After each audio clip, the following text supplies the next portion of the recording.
At least 2 clinics say uptake has been slow for a recently approved COVID-19 medication. They say not many patients are eligible for the antiviral drug known as Paxlovid. And among those who are eligible, several have declined.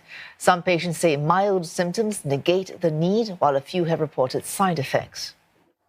One of them actually had diarrhea, which is a common side effect of this medication. So I spoke to him over the phone. There's no fever, no stomach pain, so seems like nothing too serious. And after a few days, it got better. So for us, we're quite happy with that. Singapore granted interim authorization for Paxlovid in January and in April approved a second antiviral pill called Molnupiravir. The clinic sees about 20 COVID-positive patients a day, but has only prescribed Paxlovid to 3 patients so far. Another clinic has issued Paxlovid prescriptions to 12 patients and says stock of the medication is still needed as the country opens up. With opening up of the borders, there are more people traveling. There are still patients who are already vaccinated 6-7 months ago with first booster or even the second booster, and I feel that they may be at risk of the COVID infection, especially the elderly. Yeah, so that's the reason to stock up an adequate number. Well, let's get more now with Professor Dale Fisher. He is Professor of Medicine at the Yong School of Medicine and Chair of the Global Outbreak Alert and Response Network at WHO.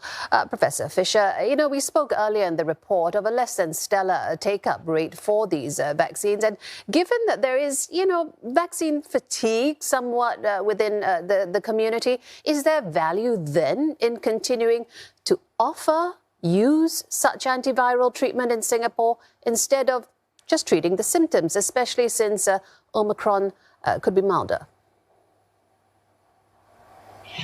Thanks, Jill. It's important to understand the sort of 2 phases, if you like, of COVID disease. So the first phase is when the symptoms are fairly mild, those early days. This is a time when the virus is at its highest. There's a lot of viral replication going on, but the disease isn't so bad. But it's setting the scene for the second phase, which is when the body's immune response comes in, and this then makes for the more severe symptoms. So this is where you get this. Is we want particularly vulnerable people to come in and get these drugs.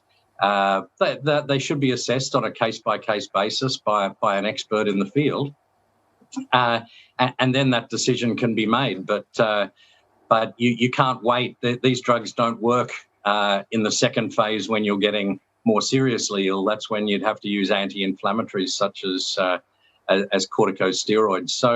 So I think these do have a role, particularly Paxlovid, because it's oral and it's the most effective, but I certainly wouldn't say take them off the market. I'd say let's keep them there for the most vulnerable people with early disease. Yeah, so it has a role in the suite of offerings that we have in fighting COVID. How is it effective, though, against the newer variants that are coming up, especially as we've been put on alert for this next wave? Yeah, so in fairness to people that may not want to bother taking the tablets, the studies were done in pre-Omicron times, and actually the people in the study were unvaccinated. So in those people, it's been shown to be useful. How effective is it with different variants? We would presume that because it's attacking the protease part of the virus, that's a much more stable part, so it should still be effective, but we also know resistance can occur in antiviral drugs such as we see in HIV. So yeah, we have to use these drugs wisely. Now, Health Minister Ong Ye Kung said that we should expect the next wave in a matter of months.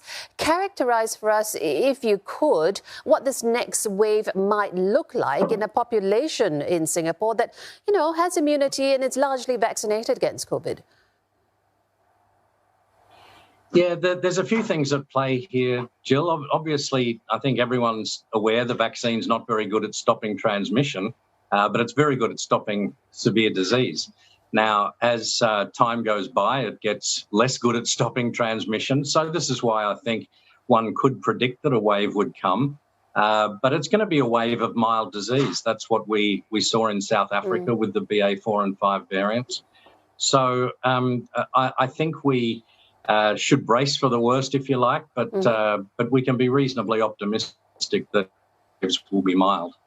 So I'm hearing you say that don't be too concerned about this next coming wave, and you don't foresee Singapore needing to tighten measures again. Reading you right?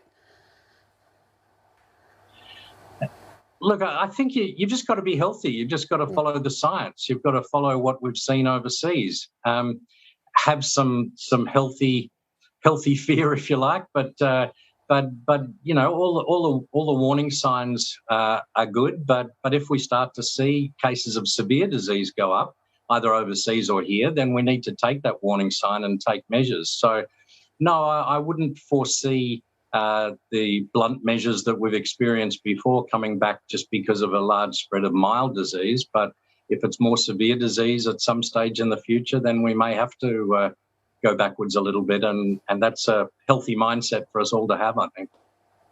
All right, we will leave it as that for now. Professor Dale Fisher, always good to have you speak with us. Professor Fisher is the chair of the Global Outbreak Alert and Response Network at WHO.